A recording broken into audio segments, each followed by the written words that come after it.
Bakery style ಅಡುಗೆ ಮಾಡೋ ವಿಧಾನ: 1 ಕಪ್ ಚಿರೋಟಿ ರವೆ, ಅರ್ಧ ಕಪ್ ಮೈದಾ ಹಿಟ್ಟು, 1/4 ಕಪ್ ಅಕ್ಕಿ ಹಿಟ್ಟು, 1/4 ಸ್ಪೂನ್ ಅಡುಗೆ ಸೋಡಾ, ಹಾಗೆ 1 ಸ್ಪೂನು ಅಜ್ವಾನನ ಉಜ್ಜಿಬಿಟ್ಟು ಹಾಕ್ಕೊಳ್ತಾ ಇದ್ದೀನಿ. ರುಚಿಗೆ ತಕ್ಕಷ್ಟು ಉಪ್ಪು, ಹಾಗೆ ನಾನಿಲ್ಲಿ 2 ಸ್ಪೂನ್ ಆಗೋಷ್ಟು ಅಚ್ಕಾರದ ಪುಡಿನ ತೊಗೊಂಡಿದ್ದೀನಿ. ಇದೆಲ್ಲದನ್ನು ಚೆನ್ನಾಗಿ ಕಲಿಸ್ಕೋಬೇಕು. ಇದನ್ನು ಕಲಿಸ್ಕೊಂಡಾದ್ಮೇಲೆ ನಾನಿಲ್ಲಿ 2 ಇಂದ 3 ಸ್ಪೂನ್ ಆಗೋಷ್ಟು ಎಣ್ಣೆನ ಬಿಸಿ ಮಾಡಿ ಹಾಕ್ಕೊಳ್ತಾ ಇದ್ದೀನಿ. ಇದನ್ನು ಕೂಡ ಚೆನ್ನಾಗಿ ಕಲಿಸ್ಕೊಂಡು ಉಂಡೆ ಆಕಾರದಲ್ಲಿ ಕೈಯಲ್ಲಿ ಮುಷ್ಟಿ ಮಾಡಿ ನೋಡಬೇಕು. ಈ ಥರ ಮುಷ್ಟಿ ಮಾಡಿದಾಗ ಇದು ಒಡ್ಕೋಬಾರ್ದು. ಈ ಥರ ಇದ್ದರೆ ಕನ್ಸಿಸ್ಟೆನ್ಸಿ ಕರೆಕ್ಟ್ ಇದೆ ಅಂತ ಹೇಳಿ. ಇವಾಗ ಇದನ್ನು ಚಪಾತಿ ಹಿಟ್ಟಿನ ಹದಕ್ಕೆ ಕಲಿಸ್ಕೊಂಡು ಬರೋಣ.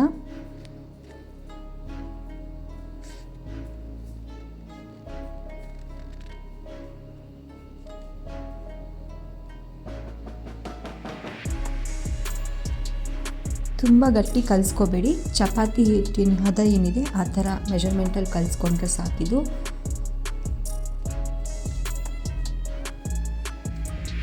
ನೋಡಿ, ಚಪಾತಿ ಹಿಟ್ಟಿನ ಹದ ಕಲಿಸ್ಕೊಂಡು ಬಂದಿದ್ದೀನಿ.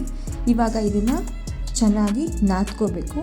ಕೋಡ್ಬಳೆ ಮಾಡೋದು ಮೇನ್ ಸಾಫ್ಟ್ ಅಥವಾ ಕ್ರಿಸ್ಪಿಯಾಗಿ ಬರಬೇಕು ಅಂದರೆ ನಾವಿಲ್ಲಿ ಚೆನ್ನಾಗಿ ಹಿಟ್ಟನ್ನು ನಾದ್ಕೋಬೇಕು. ಒಂದು 5 ರಿಂದ 6 ನಿಮಿಷನಾದರೂ ಚೆನ್ನಾಗಿ ನಾದ್ಕೋಬೇಕು ಹಿಟ್ಟನ್ನು ನಾವಿಲ್ಲಿ.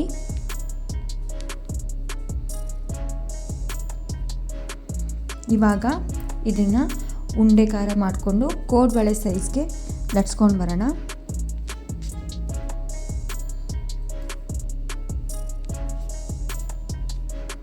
ನಾನಿಲ್ಲಿ ಸಣ್ಣ ಕೋಡ್ಬಳೆ ಮಾಡ್ತಾ ಇರೋದ್ರಿಂದ ಹಿಟ್ಟನ್ನು ದಪ್ಪ ತಗೊಳ್ತಾ ಇದ್ದೀನಿ.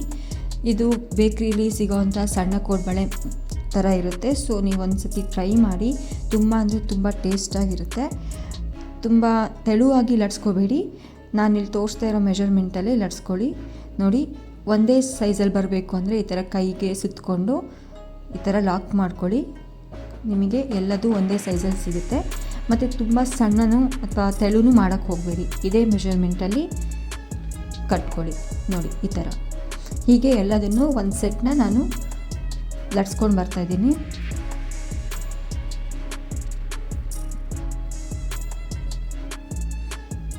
ನಾನಿಲ್ಲಿ ಎಣ್ಣೆನ ಲೋ ಫ್ಲೇಮಲ್ಲಿ ಕುದಿಯೋಕ್ಕಿಟ್ಟಿದ್ದೀನಿ.